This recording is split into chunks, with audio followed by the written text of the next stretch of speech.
Well, hello everybody. Welcome to day 11. Today we will do our 40-day review on the 40-day challenge. We've been wearing a constant blood glucose monitor as well as manually checking our blood glucose first thing in the morning. Many of you have wisely opted to also check 30 minutes after you eat and 60 minutes after you eat in order to test these tips that I've been giving.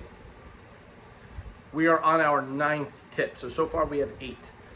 And many of you have said, holy cow, Tom, I am so impressed at how well these tips work, and for good reason, and we are nowhere near done with the tips.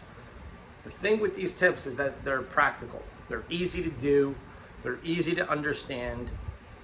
You don't need a PhD to understand the mechanism by which it works. And we're only through our 10th day. So let's review those 10 tips, and then I'm going to clarify a couple things within those tips. Number 1 was protein intake. Those of you that have done the Ultimate Transformation Challenge with me over the past 10 years know that we use 8.5-ounce plastic containers to measure our protein. For men, that's 3 protein containers a day. That is my suggestion for men. If you do an actual challenge, we talk more specifically about protein, fat, and carb intake based on your body weight and based on your body type, meaning ecto, meso, or endomorph. Same thing with women.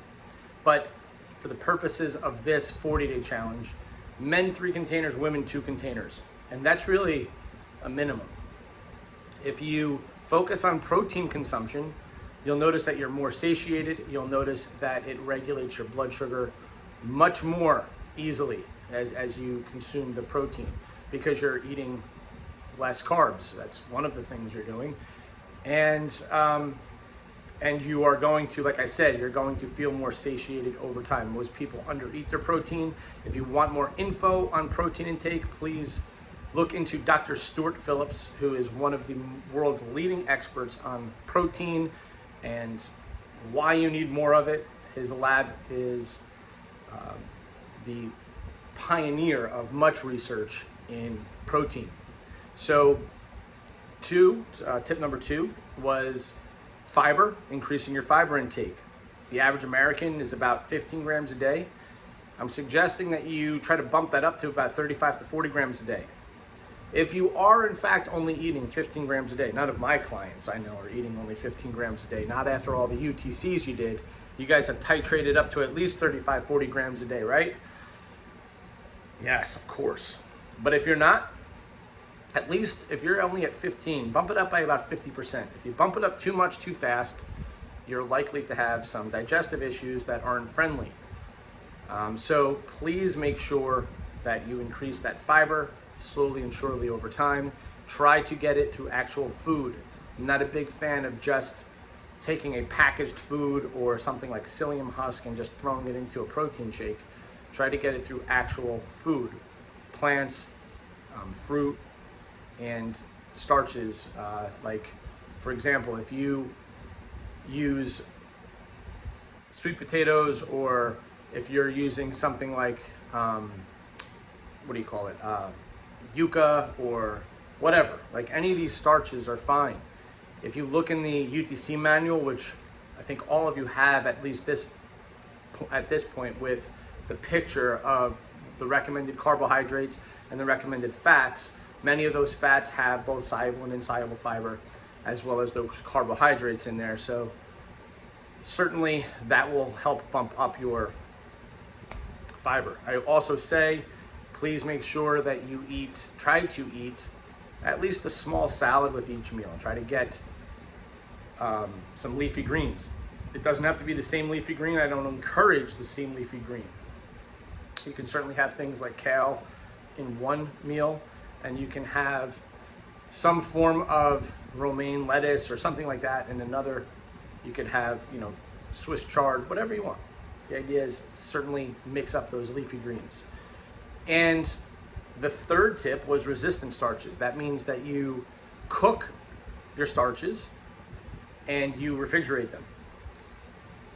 Now, if you want to get real nerdy, you can take them in and out of the refrigerator. So you refrigerate them overnight, take them out in the morning, while you're making breakfast and then put it back in. So you leave them out, meaning for about a half an hour to come back to room temperature, you put them back in. They become more and more resistant over time the more you do that. Yes, that's a little nerdy, I get it, but sometimes it's just easy, because if you make like a big pot of it and it's already there and it's gonna last you for 3 or 4 days, putting it in and out like that's not a bad idea. You can heat the resistant starch back up and it stays resistant. The mechanism by which this is happening is, as you refrigerate the starch, it literally forms these crystals, and that makes it hard for your body to process, to digest, and that is very thermogenic on the body. And you will notice as well a further benefit to your blood glucose. The fourth thing is having a little bit of fat with your carbohydrates, and the caveat here is to not overeat either one. If you overeat your carbohydrates and your fat, what you're going to do is you're just going to so if you had the carbohydrate without the fat, you may raise your blood glucose, for example, to 150, and then it comes back down in 90 minutes.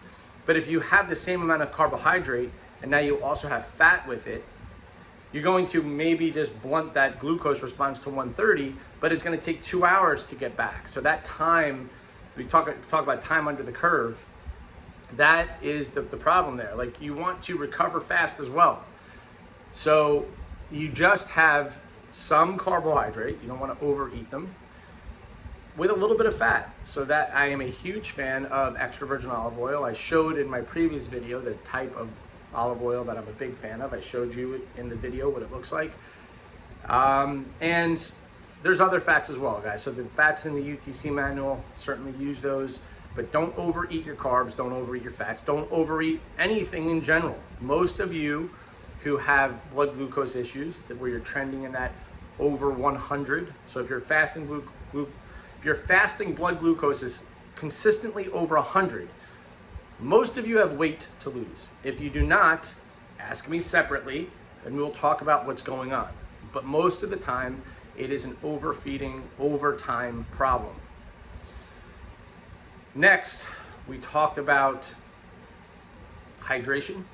Staying hydrated is huge. We had a bigger conversation about blood pressure here, which I will not go into, but please make sure that you stay hydrated. If you want to hear that blood pressure conversation, because it's an important one, you can go back and listen to whatever day it was where I talked about blood pressure. I think it was day 5, 6, something like that. And understanding how and why blood pressure raises is a big deal. The larger the body, the higher the blood pressure.